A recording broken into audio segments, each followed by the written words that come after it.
finally made it to an elevated train station. Oh, thank you. This is how I grew up. I grew up on one of these trains. Really? Oh, this is my line. Is it? Hey, yeah. I mean, I feel like I'm home. I mean, if we stay on this train that's coming and go that way, we'll wind up at your house? That's right. There's a blue plaque there now.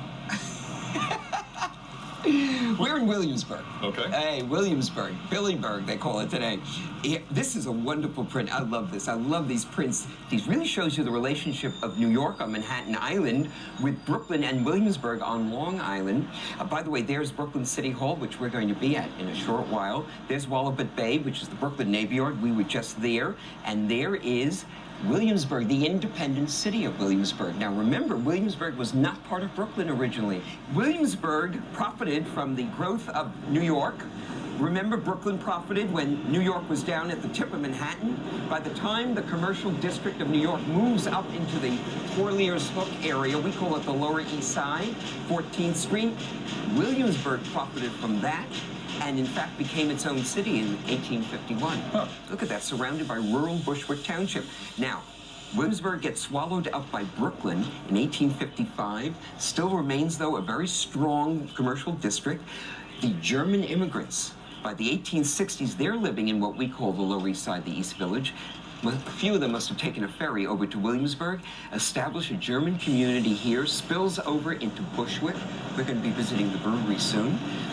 Williamsburg, Bushwick, Ridgewood, Cypress Hills, the Brooklyn City Line. That's the German district of Brooklyn, Kleine Deutschland. Oh. Then in the 1900s, the Jews do the same thing. They begin to live in the Lower East Side, the East Village area that we call today.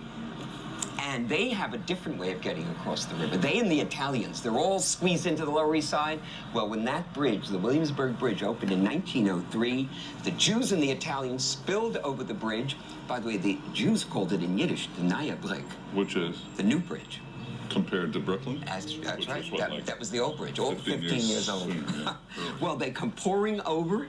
The Jews move in here with the Italians, establish their community. And by the way, they lived here for about 50, 60 years. Today, you still have a very strong ethnic presence here. You have Hasidic Jews, that's Orthodox Jewish sects, yes, several of them. You still have the Italians, by the way. You know, every July they have that Giglio celebration where they have that big tower. They're holding it up, not me. No. I have other specialties. And you have a Latino district here since the 1950s. You have Polish people here as well. But today, Williamsburg is being put on the map by a new population, moving into the north side, Bedford Avenue, right across from 14th Street. Right in this area, you are getting the new kids from the East Village, bringing a whole new life to Williamsburg. Creative and unbelievable, young and showing you that Brooklyn is no longer what it was like in the 20th century when it was overshadowed by the big kahuna across the way. They are great buildings. This Williamsburg is a place that people come to from all over. It joins with Park Slope, Fort Greene, Cobble Hill, and Carroll Gardens. These areas are all attracting people from all over. And you know, if we were down in the streets of Broadway, it would still look like that today. I'll be darned. And this, in Brooklyn, so many celebrities, famous people from every walk of life, born and raised here in Brooklyn, many of them in Williamsburg. And we're about to talk with one of them, the wonderful comedian and television producer, Alan King. How long since you have been here Actually, in this neighborhood? I don't think I've been in this neighborhood in well over 50 years. And this has just been in the last few minutes. What's it like? I'm driving here in the car. I started to choke up, and the driver thought there was something wrong with me. I kept saying, oh my God, oh my God, oh my God. I passed the school, first school I went to. I mean, it's just overwhelming. You know, people get so nostalgic about that era, but it was a tough life. No, I don't know. You know, I always said I didn't know I was poor till I got rich. I had the best time growing up here. What was it like? The streets were filled with kids. There were games, Johnny on a Pony, and, you know, and we'll kick the can, and we had stickball games, not on this street, but on the side streets. And, you know, when my kids were growing up, we used to have to put them in a station wagon to find playmates for them, you know? Playdates. Playdates. Right. These streets were filled with young people. And there was a candy store. It was called Cheap Simon's. and because everything cost a penny. And they had a soda box, a large soda box, like a cooler in front. And that's where I started, where all the kids used to sit on a box, and I used to tell them stories about Wee Willie. I used to make up stories about this little guy. So how old were you then? I was maybe 6, 7. And you grew up fast here. How? Very fast, because, you know, you were in a street, and everything was just so quick, and you wanted to get out, you know. My father and mother were immigrants, and my father said, don't, you know, the greatest thing my father ever said. I'm sorry. That's okay. Woo! He said, I'd leave you nothing. No shoes to fill, no shadows to follow. I'm nothing, my father said, and you can be somebody. See these buildings? Right. Mothers, they had eyes, they could see around corners. Always. I mean it. Yes. Now, the big thing, they used to look out of those windows. My mother would have a little pillow, and she just watched the traffic.